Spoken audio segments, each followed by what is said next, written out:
Buenas tardes a todos y a todas. Buenas tardes. Es una emoción inmensa estar acá celebrando la salida de La política de la felicidad, el primer libro de Nayla, mi amiga de toda la vida. Para mí es un honor inmenso, estoy muy agradecida de tanto de haberlo podido prologar como de ahora participar de esta presentación. Es un libro que además de ser inteligente, audaz, valiente, es muy conmovedor y nos habla, para todos los que la conocemos hace mucho tiempo, de su propia trayectoria, de su propia vida, de sus propias ideas. Así que la idea para este encuentro es que nosotros podamos conversar, pensamos en algo más espontáneo, más abierto, donde yo le puedo hacer algunas preguntas sobre los ejes, lo que considero que son los puntos más valiosos que tiene este texto, y algunas decisiones también que implicaron para ella como autora, que me gustaría a mí, por lo menos, seguramente a muchos de ustedes también, indagar y saber. Y después la idea es abrir la conversación a que todos ustedes puedan comentar, preguntar, indagar sobre aquellos aspectos que les parezcan más interesantes.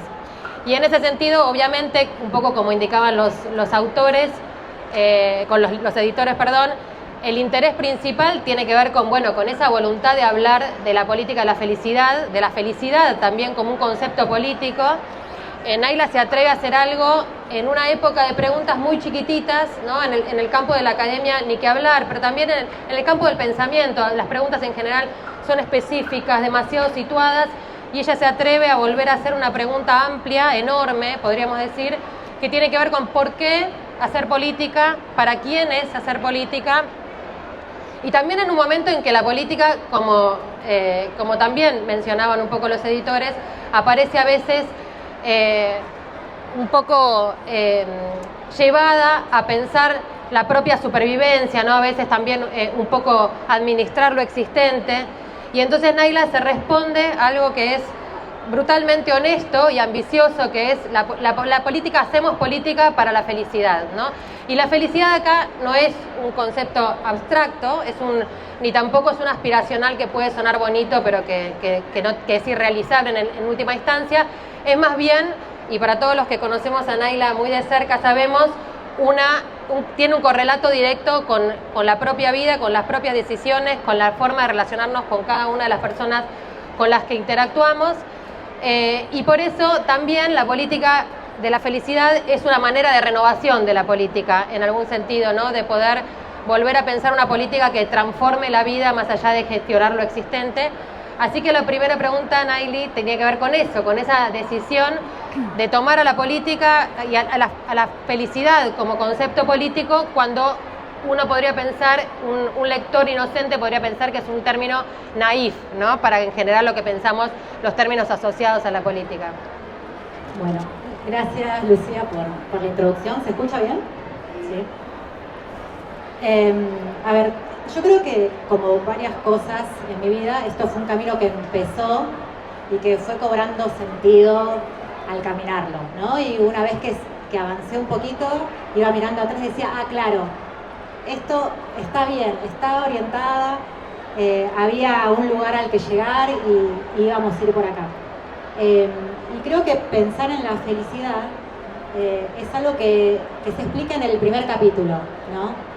Creo que el primer capítulo, que es esta idea que Nicolás y Esteban recibieron y decidieron que valía la pena hacer un libro de eso, es una idea que tiene que ver, les voy a spoilear un poquito para los que no lo leyeron, que tiene que ver con cuáles son los efectos de las políticas públicas. El libro engaña un poco, habla de políticas públicas y no de política.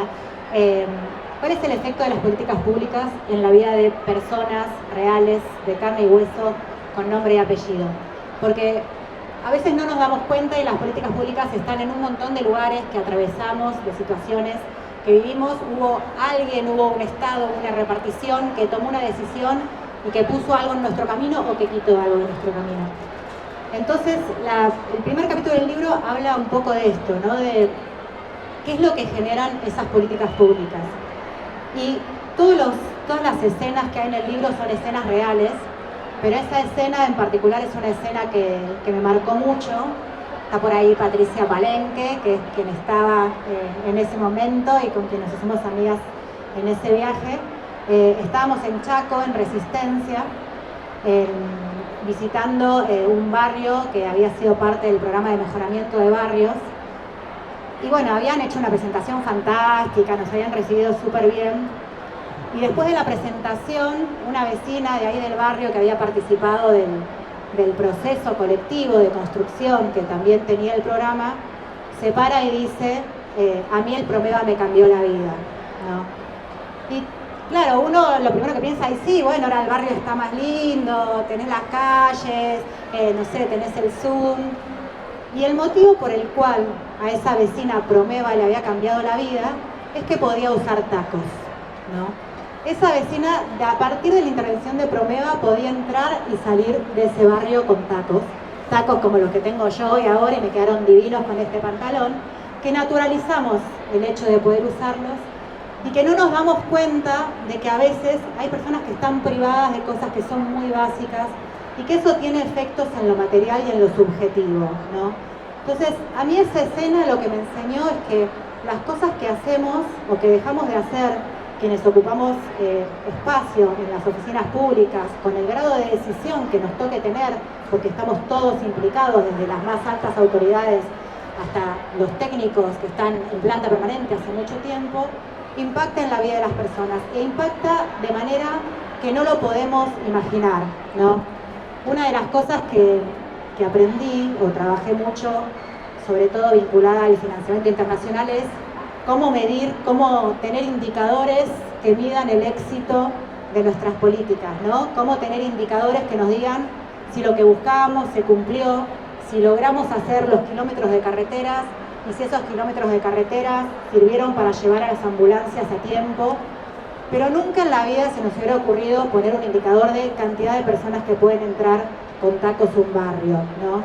Entonces eso nos habla, o por lo menos a mí, me hizo reflexionar sobre lo ignorantes que somos a veces de los efectos y de las vidas de las personas y sobre lo importante de estar cerca, de escuchar y de poder aprender de todas esas experiencias. Entonces, bueno, estuvo ese primer capítulo que me hablaba de esto, me hablaba de que la felicidad puede ser algo muy distinto en situaciones personales de cada uno, que podemos hacer cosas como desde el Estado para promover esa felicidad, pero que también tenemos que aprender y escuchar y caminar mucho y muy chiquito para poder avanzar en ese sentido.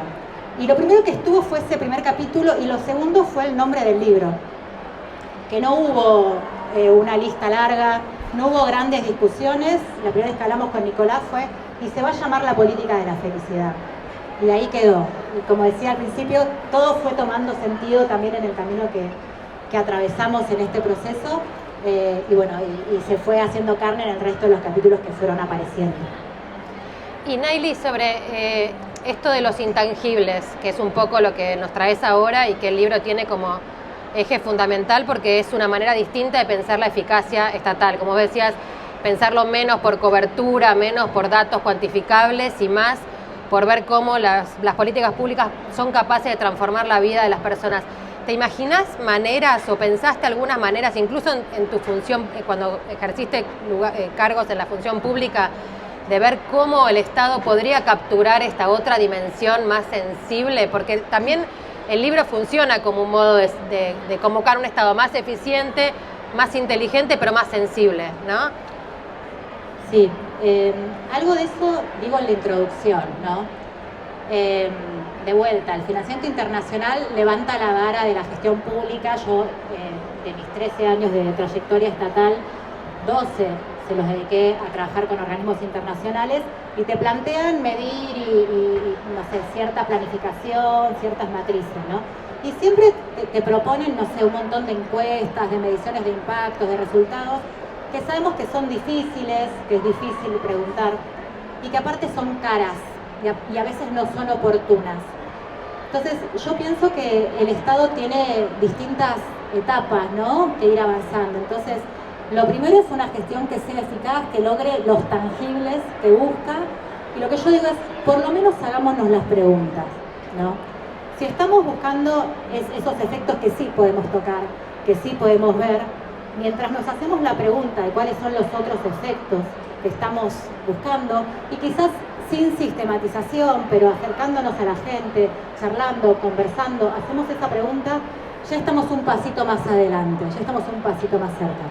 Si aparte de eso lo convertimos en encuestas, evaluaciones, focus group, un montón de otras herramientas que existen para relevar este tipo de efectos intangibles, mucho mejor, ¿no? Porque vamos a tener información más rica y que vamos a poder aprovechar más. Pero ya con verificar los tangibles, hacernos esa pregunta y acercarnos a la gente, me parece que estamos ganando un montón. Ya hay un montón. A mí una de las cosas que más me encantan de tu libro tiene que ver con el modo en el que vas contra tu tiempo y al mismo tiempo no sos condescendiente. Digo, me explico mejor. Tenemos un presidente que dice que es una persona que vino a destruir al Estado desde adentro y mostró todas las incapacidades también del Estado, y vos lo que haces es, sin renegar de ver y de mostrar los límites que muchas veces el Estado tiene para llevar adelante las políticas públicas, sus opacidades, ¿no? tus dificultades. Sin embargo, insistís en la necesidad de apostar por esa herramienta de transformación. Y decís que hay que mejorarla, como decíamos antes, ¿no? Hay que mejorarla, hay que volverla más eficiente, hay que volverla más sensible.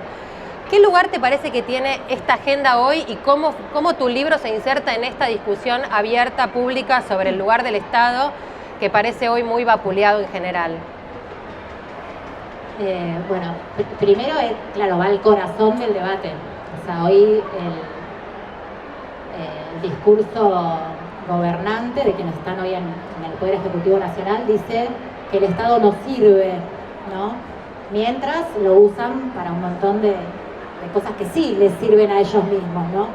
Y no solo es el Estado no sirve, sino yo creo que combaten una idea mucho más profunda, que es que la comunidad no sirve, ¿no? Que es que lo que somos individuos alejados, y el espacio de lo común, de la construcción en común, de la cual el Estado es una parte, una herramienta muy relevante, creo que eso es lo que destruyen, ¿no? El principio de solidaridad, ¿no? Para mí el Estado se construye en función de un principio de solidaridad. Existen los impuestos porque hay que sacar de un lado para poner en otro, básicamente. Y si nosotros no podemos comprar ese principio, enseguida destruimos la idea de Estado, ¿no? Y para mí es muy importante eso, como recuperar que el Estado es una idea solidaria y recuperar que el Estado es necesario, porque hay un montón de cosas que los individuos solos no pueden garantizar, ¿sí? La seguridad, por ejemplo, que es un tema que más de la derecha, si queremos, ¿no? De los cuales la derecha habla mucho mejor que quienes estamos en el campo popular. La seguridad no la construyen los individuos, no la construye el policía que contrato para que cuide la puerta de mi local, ni el que está en la garita del country. La seguridad se construye a nivel social, porque hay un montón de factores que influyen en eso. Entonces no podemos dejar de pensar la seguridad en función del Estado y cómo se tienen que retroalimentar para generarla. La infraestructura básica, ¿no? Hoy las rutas nacionales son un desastre, y eso tardas 4 años en destruirlo y 20 años, con suerte, en construirlo. Y si vos dejás caer las rutas, dejás caer la productividad del país, dejás de conectar regiones, dejás de permitir enlaces sanitarios, ¿no? Entonces, esas dos ideas me parece que intento rescatar y que van un poco a esta discusión de la agenda pública. Que no podemos construir todo como individuos, que hay cuestiones que se construyen colectivamente y como Estado. En el capítulo sobre los comedores, por ejemplo, se habla bastante de la construcción que se tiene que hacer en conjunto con organizaciones de la sociedad que están a lo largo y a lo ancho de todo el territorio para garantizar la seguridad alimentaria. Y para los que no leyeron el libro y quizás lo lean, entrevisté también a un funcionario nacional de alto rango sobre este tema, y él coincidía en esto. Él decía, bueno, sabemos que por ahí el tema alimentario es algo que el Estado Nacional hoy más o menos mal que mal busca garantizar. Y este funcionario también decía que el Estado solo no tiene la capilaridad para llegar a todo el territorio que tiene que llegar. Entonces digo, ahí tenemos una muestra muy importante de que hay cosas que no pueden construir los individuos y que se construyen en redes, ¿no? Y el principio solidario, que te decía antes, que un poco está en el capítulo 4, que es un capítulo que se llama La política de la riqueza y que se pregunta con qué recursos podemos hacer todo esto que queremos, y es, de algún lado hay que sacar, ¿no? De algún lado hay que sacar para garantizar las prioridades que nos fijemos. Primero tenemos que tener prioridades, ¿no? Y luego hay que tener recursos, y esos recursos a veces salen de lugares para llevar a otros, ¿no? Y eso lo tenemos que explicar y lo tenemos que compartir para que el Estado siga teniendo sentido. Buenísimo, Nay. Y digamos, muchas de las ideas que surgen en el libro tienen que ver con tu propia experiencia en el Estado, ¿no? Con tu propia trayectoria en el Estado, e incluso también aparece la idea de que pensar una política de la felicidad o políticas públicas para la felicidad no solo está asociado a objetivos, instrumentos, posibles evaluaciones, sino también a las condiciones en las que se producen esas políticas públicas y a quienes les toca implementarlas, llevarlas adelante, diseñarlas. Hay algo entonces de alguna manera en el libro que funciona como una invitación a la vocación pública de los funcionarios, y te quería preguntar sobre esa vocación, ¿cómo la ves hoy en esta situación también en la que estamos tan particular? ¿Y cómo crees que observa la ciudadanía esa vocación pública en este contexto? ¿Y cuán fundamental es, que es un poco lo que, digamos, permea todo el libro, pero algunos capítulos en particular, cómo esa vocación parece un elemento totalmente condicionante al final de estas posibilidades de las políticas públicas transformando vida, cambiando destinos? Empiezo por la última, que es la más fácil. Las otras por ahí me las tenés que repetir. A ver, lo primero, uno va a un restaurante, la camarera está mal paga, el cocinero viajó 5 horas y te atienden mal, te tratan mal. Aunque uno tenga ganas y el restaurante esté digno, te van a tratar mal si no tienen condiciones laborales dignas. El Estado es igual. O sea, si la gente que trabaja en el Estado no tiene condiciones laborales para ejercerlo, los resultados de lo que hacen y probablemente sean pobres o mediocres, ¿sí? Y eso, digo, en general aplica para todos los que trabajan en el Estado, que hoy están peor pagos que nunca. Pero por ahí el libro va un poquito a un estrato medio, ¿no? Los funcionarios más de nivel técnico, que fue lo que principalmente me tocó ocupar a mí y muchas de las personas que están acá, que estás todo el tiempo a los saltos, ¿no? O sea, estás cada vez que cambia la gestión viendo si te van a echar, si vas a poder ir a otro lugar, si vas a poder seguir pagando el alquiler o no. Entonces, esos funcionarios técnicos de nivel medio que aprendieron su profesión, que aprendieron cómo hacer mover la rueda, están todo el tiempo sin saber cuánto tiempo van a estar en ese lugar, ¿no? Y la mayoría terminan hartándose de esa incertidumbre y buscando otros caminos. Entonces, un poco, lo que digo en el libro es, la gente entra al Estado muchas veces, o la mayoría de veces, por vocación, ¿no? Entra con mucha vocación de transformar y que ese sea un lugar desde donde servir al pueblo, a la ciudadanía. Y en el medio, por ahí, bueno, la experiencia puede ser distinta, pero aparte atraviesan situaciones personales. Entonces, por ahí uno banca un año, banca 2, banca 4, banca 5, banca 6, banca 10, y llega un momento donde ya la ecuación se desequilibra demasiado y ese funcionario que era muy importante, que garantizaba ciertos servicios, que podía dirigir un equipo, que había ganado su lugar porque por ahí había permanecido en algún cambio de gestión, se va. Y ahí perdemos todos, ¿no? Entonces, primero eso. Creo que la primera pregunta era cómo veo la vocación hoy. Yo creo que está difícil. Está difícil. Bueno, el Estado Nacional hoy no es un lugar lindo desde el cual trabajar y desde el cual gestionar. No me toca estar ahí. Sí, por ahí estoy en contacto con personas que trabajan en alguna oficina, de alguna repartición, de algún ministerio. Y en primer lugar no hay políticas, ¿no? Hay parálisis. Entonces, estar ahí y no poder generar los bienes o los productos que se estaban generando es triste, ¿no? Para cualquier persona que estuvo en otros momentos y que vea que su trabajo rendía su fruto y de pronto ve que, bueno, están sobreviviendo, que sobrevivieron a camadas de gente que fueron echadas y que están ahí para garantizar cosas básicas y no pudiendo ponerse de verdad al servicio de la ciudadanía. Entonces, eso me parece que es muy desmotivante, en primer lugar.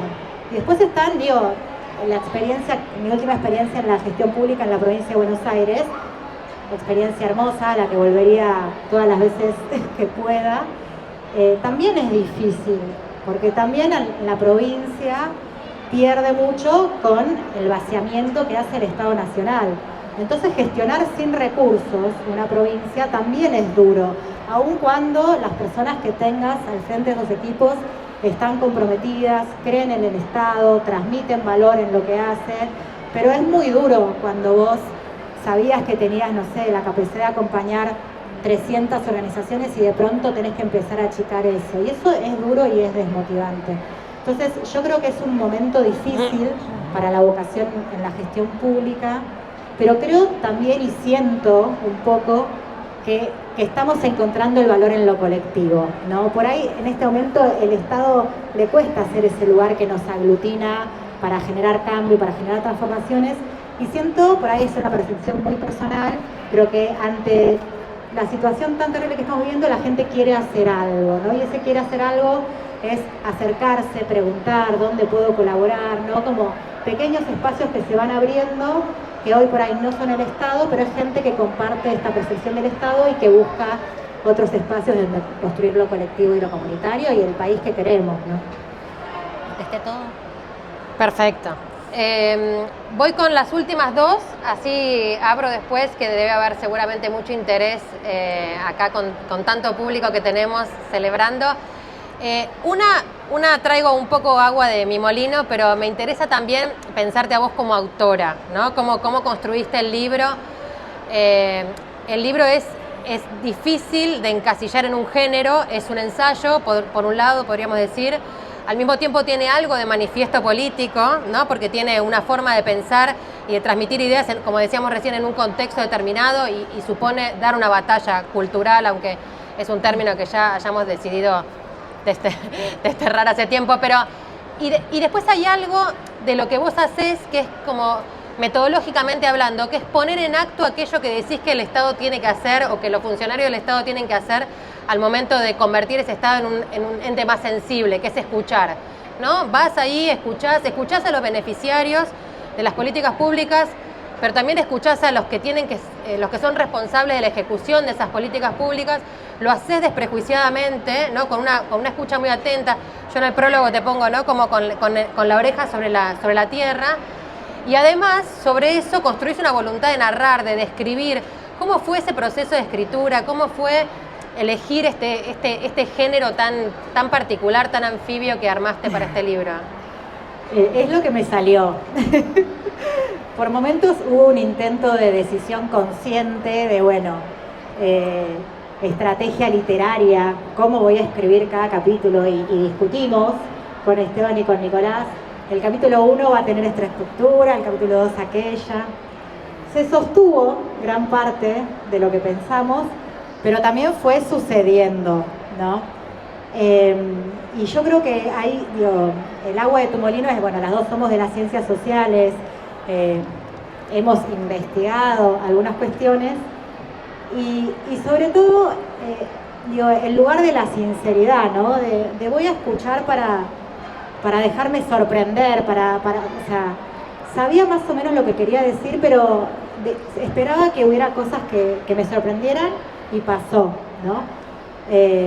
Iba a buscar algunas cosas, encontraba otras que me resultaban relevantes, que me resultaban, no sé, lindas, de color, que ayudaban a ilustrar y se fueron incorporando. Y después sí hay algo que fue una decisión en un momento por ahí medio crítico, que fue voy a escribir en el tono en el que yo puedo escribir, ¿no? Bellísimo. Que fue bueno. Bellísimo, les aclaro por las dudas, porque no está siendo enfática en este punto.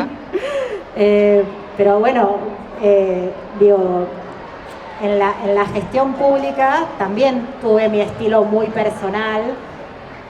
Hay una frase de una de mis épocas de gestión pública que cuando venían con un problema difícil de resolver, ¿y qué hago? Hago esto, hago aquello, llamo esto.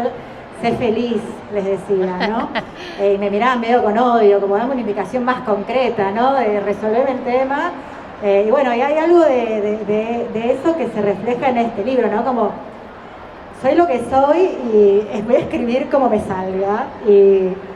Y ahí se fueron mezclando las historias, los relatos, con las reflexiones. Y quedó este híbrido, el cual a mí también me gusta bastante, así que estoy contenta de poder compartirlo. Ya pasé el momento de terror, de darle a Lucía el primer borrador, porque aparte de Lucía es una lectora muy calificada, con un ojo muy agudo, y pasar ese filtro ya fue muchísimo.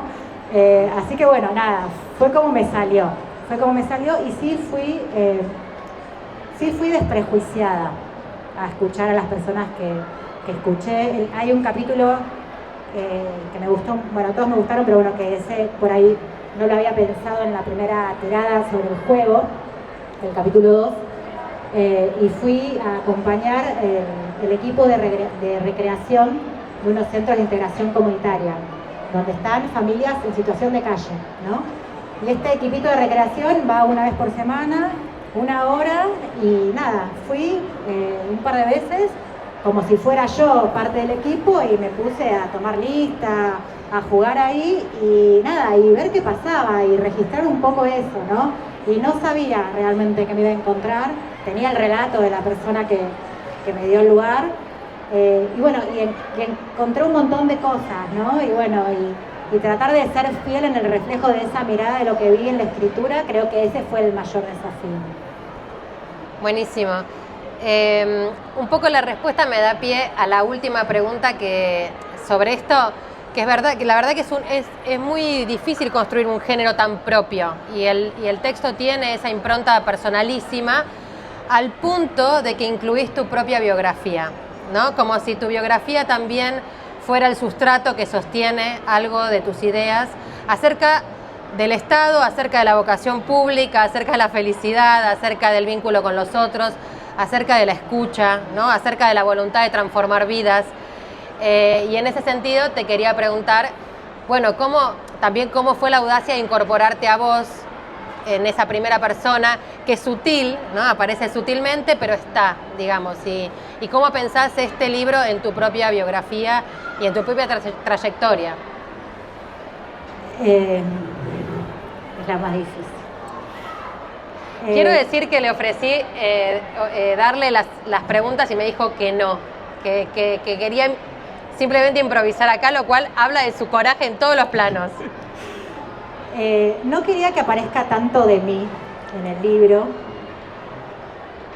pero fue un poco necesario, ¿no? Como para redondear algunas ideas, sobre todo, ¿no? Como para acompañar e ilustrar esta idea de la gestión pública desde adentro, ¿no? Y desde adentro, o sea, digo, 13 años es poco, es mucho, no lo sé, pero fueron 13 años de mi vida atravesados por la gestión pública.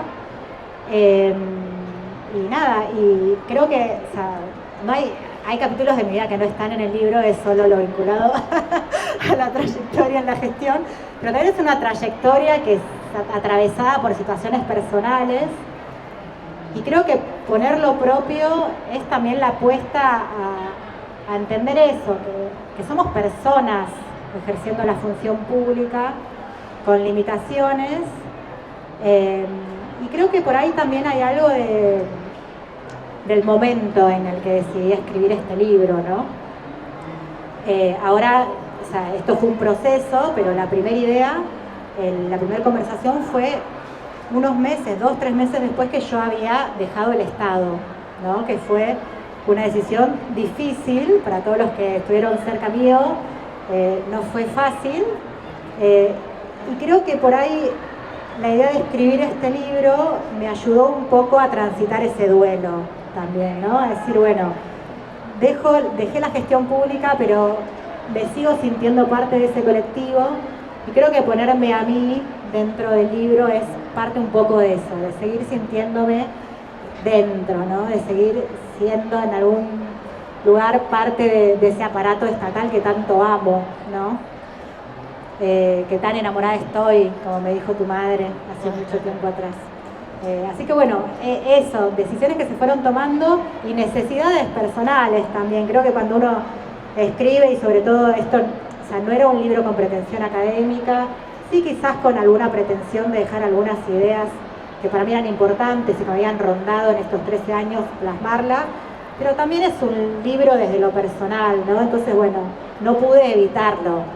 Nicolás quería más de mi historia personal y dije, basta, ya hay un montón, así que con eso estamos más que bien. Buenísimo. Bueno, Nayli, ¿querés agregar algo más antes de pasar a las preguntas al público? No, primero le agradezco a Lucía, después le agradeceré al resto, pero bueno, ella se copó con esto, se copó con el prólogo y para mí es un honor ella acá, así que gracias.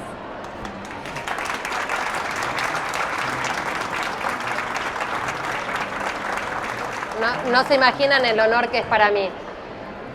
¿Quién es el o la primera en atreverse? ¿Alguna pregunta, un comentario ahí?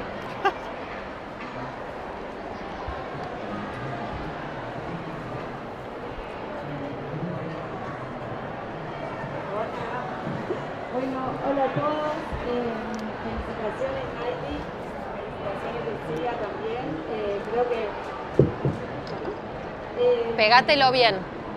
Bueno, Nayla es una persona muy importante para muchos de los que estamos acá.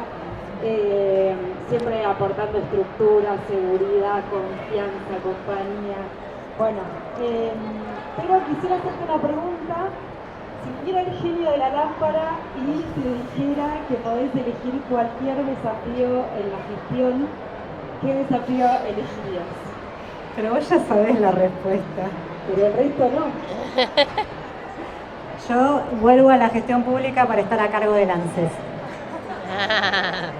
Anótenlo los funcionarios importantes que están por acá.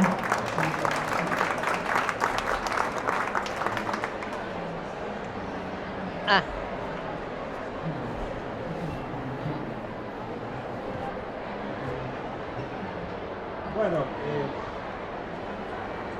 a pesar de ya ser un viejito, me interesa mucho cómo recomponer la relación Estado, política y juventud. O sea, ¿cómo hacemos para que eso vuelva a tener la energía que supo tener en algún momento? A ver, Estado y política creo que se recompone con buenas experiencias de gestión, ¿no? O sea, tratando de que las experiencias de gestión sean un poco más agradables, cercanas y mejor recordadas para la gente, ¿no? Este libro intenta aportar un poco en ese sentido porque rescata experiencias que no son tan visibles, ¿no? O sea, la gestión a veces es buena y tiene mala comunicación también, digámoslo, ¿no? Y como decía en un par de entrevistas, cuando Wanda Nara o la China Suárez están mal con sus parejas, salen en todos lados, pero cuando están bien, por ahí no sale en tantos lugares. Entonces, la comparación. La gestión pública, cuando funciona como tiene que funcionar y sin sobresaltos, no es noticia, ¿no? Entonces, un poco este libro busca decir que, más allá de que no sean noticia, hay un montón de personas de carne y hueso haciendo cosas que valen la pena y que le llegan a la gente. Hoy quizás en el Estado Nacional es difícil encontrar eso, pero hay en las provincias, hay en los municipios. Y la juventud es un desafío bastante más grande, no sé si o sea, no es solo un desafío del Estado, creo que es un desafío de la sociedad y de todos los espacios que tienen vocación de construir un futuro de país, ¿no? Está el Estado, hay organizaciones comunitarias, hay clubes deportivos, creo que es más desde ese entramado de espacios en que se puede tirar mensajes o abrir lugares para que la juventud, para mí, primero empiece o vuelva o encuentre lugares para encontrarse en comunidad con sus pares, para construir cosas positivas, proyectos de vida. O sea, el Estado puede ayudar, pero creo que va a ser más limitado pero sí estas redes que existen en el territorio y por ahí desde el Estado potenciarlas, ¿no? Darles herramientas, no sé, que pueden ser insumos, capacitaciones, no sé, una página web donde puedas saber toda la oferta que hay cerca de tu barrio, digo, difundir, digo, el Estado puede potenciar sobre todo esos espacios, pero no creo que solo pueda conmover a la juventud como un todo. Y creo que, que hay muchas experiencias positivas y que los jóvenes cuando se los convoca a algo que es piola, van, ¿no? Están ahí. Si no tienen a dónde ir, sí, quedarán en sus casas con las crisis de angustia y salud mental que estamos atravesando, pero bueno, es una de las luchas más importantes que hay que dar.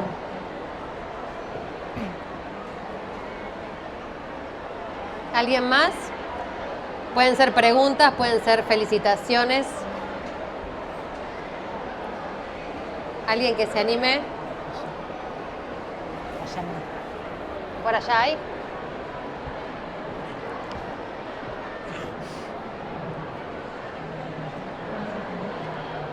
Bueno, primero hay un espectáculo tu libro, gracias. Lo vamos a leer todos con muchísimo interés. Ya todo lo que contaste es súper interesante. Yo quizás te voy a traer de este lado. Vos dijiste hace un ratito que este estado para el que estamos trabajando ahora no nos convoca del todo. Y entonces nos obliga a muchos de los que tenemos muchísima vocación por lo público a transitarlo desde otro lado. Quizás preguntarte a vos cómo ves ese tránsito, ese trabajo que se hace fuera del Estado y cómo puede contribuir a esta política de la generación. Gracias, Belén. Yo creo que lo que veo últimamente puede ser mi microclima, es que surgen muchos espacios de discusión sobre políticas públicas, muchas charlas, muchas conferencias, no sé, la reforma laboral, digamos, y que la gente se empieza a acercar y esos espacios se empiezan a multiplicar. Y hay una de las cosas una de las ideas que está en el libro y de las cuales todavía no mencioné, y es la idea del Estado inteligente, ¿no? Un Estado que no solo tiene grandes líneas propositivas, sino que se pregunta en chiquito por el diseño de esas políticas públicas, ¿no? Vuelvo al capítulo de los comedores, ahí como hay distintas herramientas sobre la política alimentaria, y uno de los relatos de una persona de la organización social es: en un momento el Estado dejó de mandarme comida y empezó a transferirme la plata, y eso mejoró un montón el desempeño en este comedor, la gente come mejor con el mismo dinero y vienen más contentos. Bueno, esas preguntas sobre el diseño de la política pública, me parece que son preguntas que en este momento, que no estamos por ahí teniendo tanto espacio para implementarlas, nos podemos dar el lujo de hacerlas, ¿no? Pensar qué tipo de país queremos, cuáles son las políticas de desarrollo productivo, de infraestructura, de hábitats sociales que nos gustaría que haya, y mirarlas con detalle, ¿no? Mirarlas en chiquitito, estudiar cuáles son los antecedentes, qué cosas funcionaron, qué cosas no, y empezar a armar un mapa de esas políticas para que en el momento en que el Estado se pueda recuperar un poco más como herramienta de transformación, seguramente muchos de nosotros vamos a estar cerca de lugares donde podamos implementar o hacer llegar esas propuestas. Entonces, eso es lo que pienso que podemos por ahí hacer para transitar un poco los que, bueno, más o menos compartimos este espacio. Y después también, digo, hay gente que por ahí no le interesan las políticas públicas, pero sí centrarse en lo comunitario, ¿no? En esos abrazos, en esas experiencias compartidas, en ese locro, en un club, en esa tarde de feria, en una escuela, donde, bueno, por ahí no hay que explicar tanto por qué estamos ahí o qué va a salir de ese espacio, pero estamos y nos encontramos y desde ahí resistimos un poco también, ¿no? Entonces, bueno, esas son las dos cosas que me imagino que podemos hacer en este momento de Estado arrasado. ¿Llegamos a una última o tenemos que? ¿Última? ¿Alguna?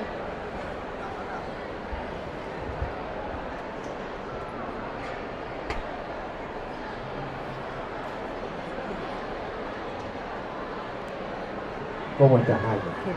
Traigo el abrazo de Hábitat, del Instituto de la Vivienda, LADER, y todos los que compartimos con vos, tenemos esa felicidad de haber compartido ese tiempo que a nosotros nos llenó de orgullo y de felicidad.